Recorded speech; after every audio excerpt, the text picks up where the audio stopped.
ဒူမရဲ့အဘိုးဖြစ်သူကွယ်လွန်သွားပြီးနောက်မှာတော့အမျိုးသမီးဟာအဘိုးရဲ့အမွေကိုဆက်ခံပြီးတရွာလုံးမှာတူဦးတဲ့သောညနေပတ်စကားဒရိုက်ဘာဖြစ်လာခဲ့ပါတယ်။ဒါပေမဲ့အဘိုးဖြစ်သူမကွယ်လွန်ခင်မှာဒူမကိုအထက်ထက်ခါခါတတိပေးခဲ့တဲ့ဘယ်တော့မှဖောက်ပြတ်မခံနိုင်တဲ့တင်းကျပ်တဲ့စီကံ၃ချက်ရှိနေပါတယ်။ပထမအချက်ကဒီဘတ်စကားပေါ်ကိုကိုဝန်ဆောင်မျိုးသမီးလုံးဝပေးမတက်ရဘူး။ဒုတိယအချက်ကညာတိုင်းကားဟာသတ်မှတ်ထားတဲ့အချိန်တိကျမှာပဲထွက်ခွာရမယ်။တတိယအချက်ကတော့ခရီးစဉ်စတင်လိုက်တာနဲ့လမ်းခုလက်မှာဘလို့အကြောင်းကြောင့်မှကားမရရတယ်လို့ကားပေါ်ကနေလည်းဆင်းမသွားရပါဘူး။အကယ်၍ဒီစီကံ၃ချက်ထဲကတစ်ခုခုသာဖောက်ပြတ်ခံရရင်ကားပေါ်ပါလာသူအားလုံးဟာဘေးဒုက္ခဆိုးကြီးနဲ့ရင်ဆိုင်ရပါလိမ့်မယ်။အထူးသဖြင့်ပထမဆုံးစီကံဖြစ်တဲ့ကိုဝန်ဆောင်မျိုးသမီးတက်ခွင့်မပြုရဘူးဆိုတဲ့အချက်ကိုဒူမအနေနဲ့အထူးဘေးယူပြုရမှာပါ။အမျိုးသမီးဟာအဖိုးရဲ့ဆုံးမစကားကိုအလေးနဲ့ထားပြီးလိုက်နာခဲ့ပါတယ်။ဒါကြောင့်ဒူမရဲ့ပထမဆုံးအလုပ်ဆင်းတဲ့နေ့မှာပဲခရီးသည်အားလုံးကိုဒီစီကံ၃ချက်အကြောင်းတေးသေးချာချာရှင်းပြခဲ့ပါတယ်။ဒါပေမဲ့ဒါဟာခရီးသည်တွေကြားမှာချက်ချင်းဆိုသလိုမကြေမနက်ဖြစ်เสียဖြစ်လာပါတော့တယ်။အမျိုးသမီးဟာလူတွေကိုမတရားခွဲခြားဆက်ဆံနေတယ်လို့သူတို့ကခံစားနေကြတာပါ။အမျိုးသမီးကတော့အဘိုးဖြစ်သူဟာဒီလမ်းကြောင်းကိုနှစ်ပေါင်း30ကြာအောင်မောင်းနှင်ခဲ့ပြီးဒီစီကံတွေကိုအမြဲလိုက်နာခဲ့ကြောင်းအဘိုးဒီလိုပြောခဲ့တာဟာနောက်ွယ်မှာအကြောင်းရင်းတစ်ခုခုရှိမှတေချာကြောင်းအေးဆေးဆေးပဲရှင်းပြပါတယ်။ဒါပေမဲ့ရိုင်းဆိုင်တဲ့လူမိုက်ကတော့သူမကိုတိုင်နှမ်းမယ်ဆိုပြီးအတန်ကျဲကျဲနဲ့ချင်းချောက်ပါတော့တယ်။အဲ့ဒီအချိန်မှာပဲအနားမှာရှိတဲ့တထေးမတယောက်ကကားတက်ဖို့ကိုမနှောင့်နှေးစေနဲ့လို့စိတ်မရှိစွာပြောလိုက်ပါတယ်။တခြားခရီးသည်တွေကလည်းဒီစီကံတွေအပေါ်ညှိညူနေကြပေမဲ့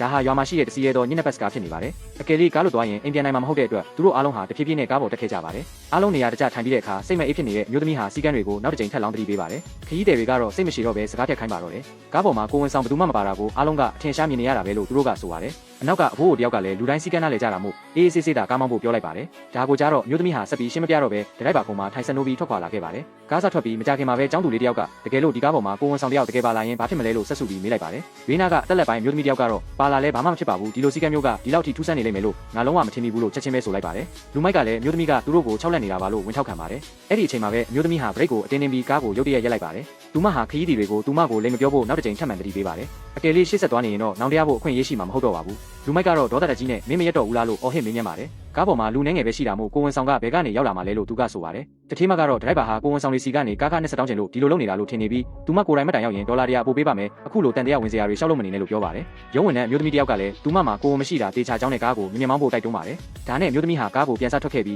းတောအုပ်ထဲကိုတရားဝင်ရောက်လာခဲ့ပါတယ်။လမ်းတစ်လျှောက်မှာတော့အရာအလုံးကတည်ငြိမ်နေပြီးထူးခြားတာဘာမှမရှိပါဘူး။ဒါကိုမြင်တော့လူမိုက်ဟာဒရိုက်ဘာကသူတို့ကိုချောက်နေတာပဲလို့ပိုပြီးယုံကြည်သွားပါတယ်။အသက်လက်ပိုင်းအမျိုးသမီးကတော့ဒရိုက်ဘာဟာကားမောင်းတာညံ့လို့သာကိုဝန်ဆောင်ပါလာရင်တခုခုဖြစ်မှာစိုးရိမ်နေတာပါလို့ဆိုပါတယ်။အချိန်တွေတဖြည်းဖြည်းကုန်ဆုံးလာပြီးကားမောင်းတာနာရီဝက်လောက်ရှိနေပေမဲ့တောအုပ်ထဲကနေထွက်လို့မရသေးပါဘူး။အနောက်ကဘိုးကလည်းပုံမှန်ဆိုရင်မိနစ်20ပဲကြာတတ်တဲ့လမ်းဟာအခုတော့တစ်ပတ်ပြီးတစ်ပတ်လည်နေတာကြောင့်တခုခုမားနေပြီဆိုတာကိုစတင်ခံစားမိလာပါတယ်။အသက်လက်ပိုင်းမျိုးသမီးကတော့ဒရိုက်ဘာဟာသူတို့ကိုချောက်လန့်ဖို့အတွက်လမ်းတမင်လွှဲမောင်းနေတာလို့ဆိုညင်းပါတယ်။အဲ့ဒီအချိန်မှာလူမိုက်ဟာပြတင်းပေါက်ပြင်ဘက်ကိုလှမ်းကြည့်လိုက်ပါတယ်။သူဟာတခုတည်းသောတစ်ပင်ကြီးကိုပဲအချိန်ချင်းတွေ့နေရမှန်တတိထားမိသွားတဲ့အတွက်ရင်းထဲမှာရုတ်တရက်တုန်လှုပ်သွားပါတယ်။စောစောကသူအဟောက်နေသမျှတွေဟာမျက်စိတမိတ်အတွင်းမှာတင်ပျောက်ကွယ်သွားပါတော့တယ်။ဘေးကကြောက်နေတဲ့ကျောင်းသူလေးကလည်းထိုတစ်ပင်ကိုမှတ်မိနေပြီးကျမတို့တခုခုနဲ့တွေ့နေပြီလားမသိဘူးလို့တုံရီနေတဲ့အတန်နဲ့ပြောပါတယ်။အသက်လက်ပိုင်းမျိုးသမီးကတော့ကျောင်းသူလေးကလူတိုင်းကိုလက်ချောင်းရည်လာလို့ဆိုပြီးလက်ရွယ်ကစူပူပါတော့တယ်။အဲ့ဒီခဏမှာပဲကားကောင်းပေါ်ကမိသီးတွေဟာတစ်ဖြက်ဖြက်နဲ့စတင်မိတ်တုံဖြစ်လာပါတယ်။မကြာခင်မှာပဲလူတိုင်းကိုတုံရင်သွားစေလောက်တဲ့စိတ်ဆန်းလာတဲ့လေအေးကြီးဟာကားထဲကိုတိုးဝင်လာပါတော့တယ်။ဒါဟာလူမိုက်ကိုတခုခုကသူတို့နောက်ကိုလိုက်နေပြီလားဆိုတဲ့တန်တရားကိုပိုပြီးကြီးထွားလာစေပါတယ်။အသက်လက်ပိုင်းအမျိုးသမီးတဦးတည်းကသာဒရိုက်ဘာလမ်းမမောင်းလို့နဲ့ကားကဟောင်းလုံးလို့မိတွေမိတ်နေတာလို့ဆိုတင်းညင်းနေစေပါ။ဒါပေမဲ့နောက်တစ်စက္ကန့်မှာတော့လူမိုက်ရဲ့မျက်နှာပေါ်ကိုအရာတစ်ခုလွင့်ကျလာပါတယ်။သူဟာအဲ့ဒါကိုလက်နဲ့ကင်ကြည့်လိုက်တဲ့အခါမှာတော့သူကင်ထားမိတာဟာနာရီသုံးငွေစက်ကူတရက်ဖြစ်နေတာကိုတွေ့လိုက်ရလို့ထိတ်လန့်တုန်လှုပ်ခြင်းအထွတ်ထိပ်ကိုရောက်သွားပါတော့တယ်။အသက်လက်ပိုင်းအမျိုးသမီးကတော့ဘေးနားကအိမ်တအိမ်မှာနာရီလုံနေလို့လေးတိုက်ပြီးပါလာတာနေမှာပါလို့စင်ချေပေးပြန်ပါတယ်။ရုံးဝင်တဲ့မိန်းကလေးကလည်းဒါကိုထောက်ခံပြီးလူတိုင်းကိုပြန်မချောက်ကြဖို့ပြောပါတယ်။ဒါပေမဲ့သူမကိုယ်တိုင်ကတော့မတိစိတ်နဲ့သူမရဲ့အိတ်ကိုဘိုက်ပေါ်မှာအုပ်ပြီးတင်းတင်းကြပ်ကြပ်ဖတ်ထားလိုက်မိပါတယ်။တစ်ချိန်တည်းမှာပဲကားပေါ်ကဘဲတီးတန်ဟာမရက်မနာတီးနေပါတော့တယ်။နောက်တစ်စက္ကန့်မှာတော့အပေါ်ကမီးတွေဟာအပြီးအပိုင်မောင်းကျသွားခဲ့ပါတယ်။ပြီးနောက်မျိုးသားဟာသူမရဲ့ရှေ့ကချိတ်ထားတဲ့အဆောင်ပစ္စည်းကနေရေစက်တွေတဆက်ဆက်ကျနေတာကိုအံ့ဩစွာတွေ့လိုက်ရပါတယ်။သူမဟာခေါင်းကိုဖြည်းဖြည်းချင်းမောကြည့်လိုက်တဲ့အခါမှာတော